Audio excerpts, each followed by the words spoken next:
Welcome back, everybody, for another deep dive. Today, we're going to be taking a look at supercommunicators. Oh, very cool. Yeah, Yeah. seems like this is something that you've been looking into quite a bit based on the articles that you sent over. Yeah, for sure. Especially in our digital age, All I right. think effective communication is more important than ever. Absolutely. So I've been kind of fascinated by these people who just seem to have a knack for it, Yeah. these super communicators. Yeah, and you sent over a couple of really fascinating articles, one from the Stanford Graduate School of Business Hmm. and one from the BBC. Right. And they both kind of tackle the topic from different angles, which I think is really interesting. For sure. For sure. Yeah, one thing that really struck me, and I know that both of the articles actually featured Charles Duhigg. Yes. And one thing that I thought was really interesting was that he actually started researching this topic Hmm. because he considered himself Oh, wow. to be kind of a communication failure. Int- And I thought that was so relatable because, I- you know, I think we've all had those moments where we feel like Oh, absolutely. we just completely miscommunicated. All the time. Yeah. Yeah. He even tells this story about how he's constantly arguing with his wife. Yeah. And I was like, oh my gosh, like I've been there. I've been there too. So common. And it turns out that they were kind of having two different types of conversations. Right. He was looking for emotional support, Ugh. and she was offering practical solutions, Exactly. which is hilarious when you think about it. It is. But it also kind of highlights this Yeah. fundamental communication problem that we often have where we're just not on the same page. Right, and we don't even realize it. Exactly. Yeah, so I thought that was just a brilliant kind of light bulb moment. Absolutely. So anyway, so how does he define a super communicator? Well, he says it's pretty simple. It's basically the person you would call on your worst day, knowing they would make you feel better. Love that. Isn't that great? Because it's not about like being super charismatic or anything. It's Mhm. about having these specific skills that anyone can learn.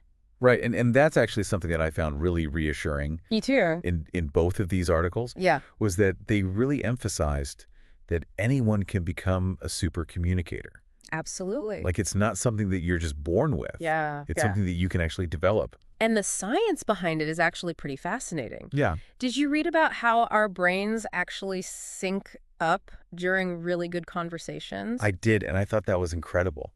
Like our pupils dilate, Yeah. our breathing aligns. Our neural activity even starts to mirror each other. It's like we're literally on the same wavelength. Exactly. It's like our brains are craving that shared experience.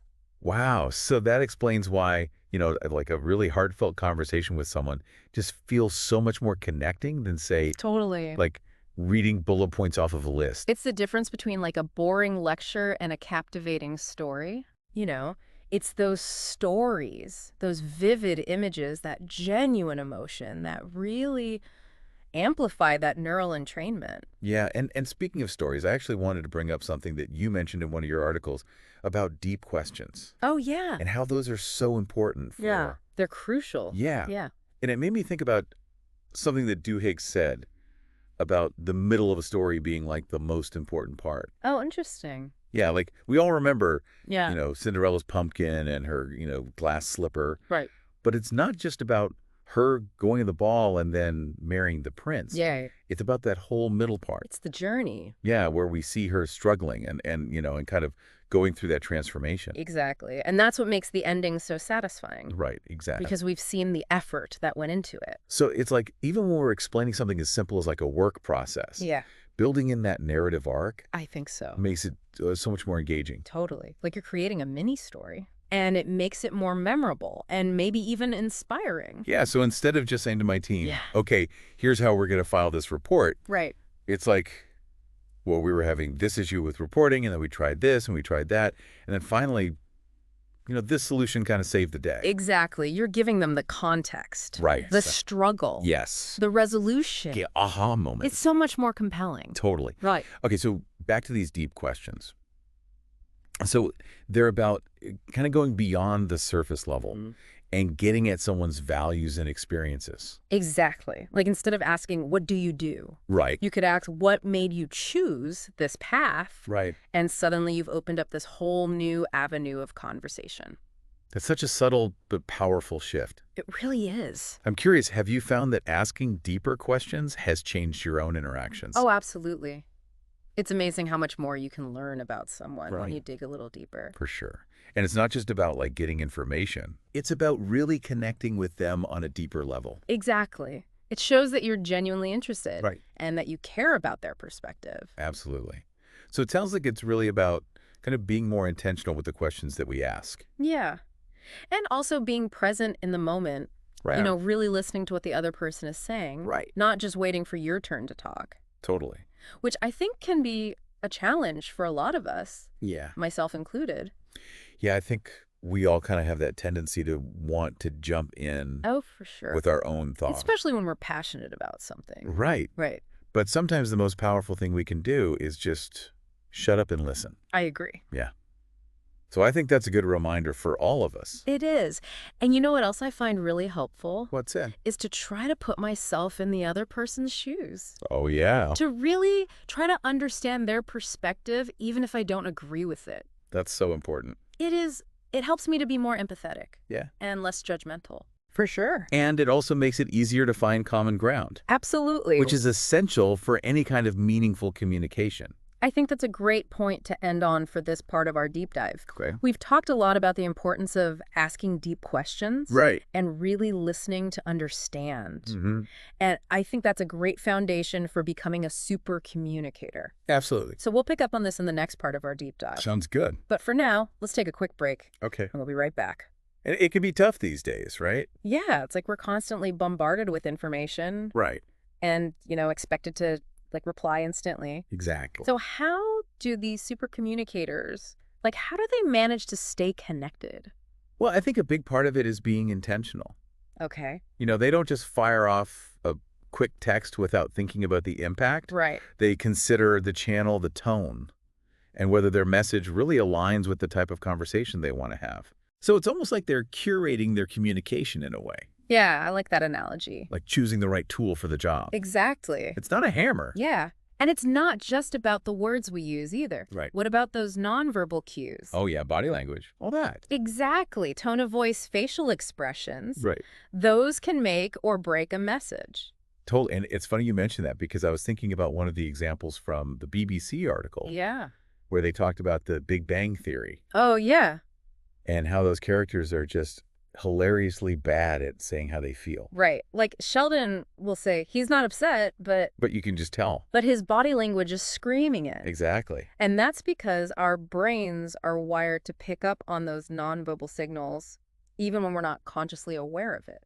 That's fascinating. Yeah. So how does that apply to like online communication? Well, that's where things get tricky, right? Yeah, because we lose all that context. Exactly. So we have to be extra careful with our words. Think about the tone and ask yourself, is a text really the best way to convey this message?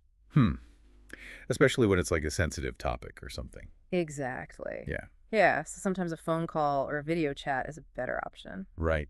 Right. Mhm. Even in person, though, like you were saying, those nonverbal cues are constantly at play. Oh, absolutely. So how do we get better at reading those signals? Well, it takes practice. Okay. But the more you pay attention to your own body language and the signals of others, Yeah.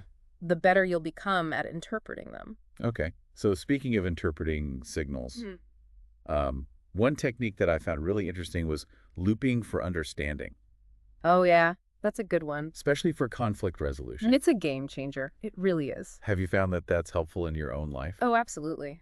Especially when things get heated. It's not about winning the argument. Right. It's about understanding the other person's perspective. And how do you do that? Well, it's pretty simple. You ask deep questions. Okay. You repeat back what you've heard in your own words. And then you confirm that you got it right. So it's like you're creating this loop of understanding. Exactly. And it shifts the focus from being right to building trust, I love that.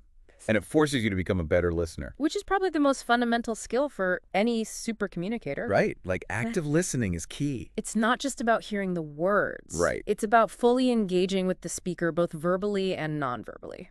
So it's like making eye contact, nodding your head, Exactly. asking clarifying questions. All of that shows that you're present and invested in the conversation. Yeah. And sometimes it's about knowing when to just be quiet. That's a tough one, It is. but it can be so powerful. Right. It takes a lot of self-control, though. It does. It does. I have a tendency to want to jump in with my own thoughts. We all do. But sometimes it's just better to let the other person speak without interruption. It shows respect. Yeah. And it gives you time to really process what they're saying. Okay. So it sounds like becoming a super communicator is really about like a mindset shift. I think so. It's not just about learning a few tricks. No. It's about really being intentional and present. Exactly. And being willing to make mistakes. Oh, yeah? Because nobody's perfect. Right. I mean, even Duhigg himself said that he used to be terrible at communication. Exactly. But he was able to improve. Right. So it's encouraging to know that this is something that we can all work on. Absolutely. And it's a journey, not a destination. Love that. Mm.